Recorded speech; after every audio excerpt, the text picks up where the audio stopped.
সাতক্ষীরার কলারোয়ায় শিশু ধর্ষণ মামলায় আসামির যাবজ্জীবন কারাদণ্ড।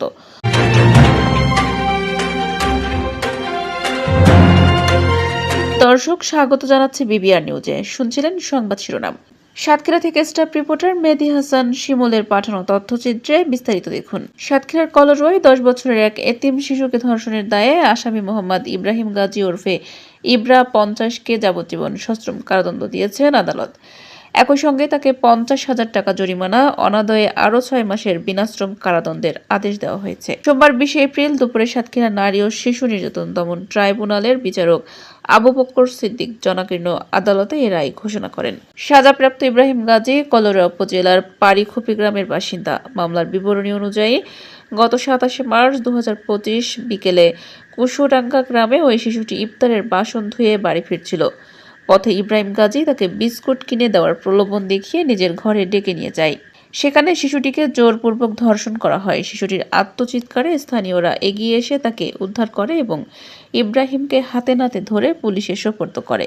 এই ঘটনায় শিশুটির নানি খাদিজা বেগম বাদী হয়ে কলারোয়া থানায় একটি মামলা দায়ের করেন। দ্রুততম সময়ে বিচার সম্পন্ন মামলার তদন্তকারী কর্মকর্তা এসআই মোহাম্মদ সেকেন্দার আলী তদন্ত শেষে 20 জুন 2025 তারিখে আদালতে চার্জশিট দাখিল করেন।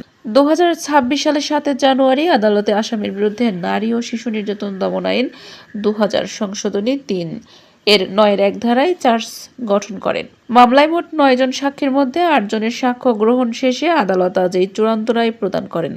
উল্লেখ্য, 2025 সালের সরকার কর্তৃক গঠিত বিশেষ শিশু ধর্ষণ ট্রাইব্যুনালের অধীনে এটি সাতক্ষীরার প্রথম কোনো মামলার রায়, যা অত্যন্ত দ্রুততম সময়ে সম্পন্ন হলো। রাষ্ট্রপক্ষ 8 জন সাক্ষী সমন করেন। সাক্ষীরা মামলার অভিযোগ প্রমাণ করতে সমর্থ হয়েছে। 20/4/26 তারিখে এই মামলা রায় হয়। রায়ে আসামির যাবজ্জীবন কারাদণ্ড এবং 50,000 টাকা অর্থদণ্ড দেওয়া হয়েছে এবং অনাদায়ে আরও 6 মাস কারাদণ্ডের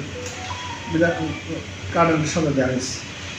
শিশু ধর্ষণ অপরাধ দমন ট্রাইব্যুনাল সাতক্ষীরাতে প্রতিষ্ঠিত হওয়ার পর এটাই প্রথম রায় এবং এই রায়ে রাষ্ট্রপক্ষ শোনা।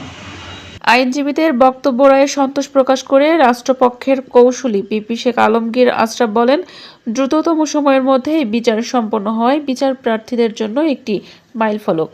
আমরা ন্যায় বিচার পেয়েছি। অন্যদিকে আসামি পক্ষের মামলা পরিচালনা করেন অ্যাডভোকেট এমডি সাইফুল্লাহ খায়রুল বদিউজ্জামান। রায় ঘোষণার সময় দণ্ডপ্রাপ্ত আসামি ইব্রাহিম গাজী আদালতে উপস্থিত ছিলেন এবং তাকে কড়া পুলিশি পাহারায় কারাগারে নিয়ে যাওয়া হয়।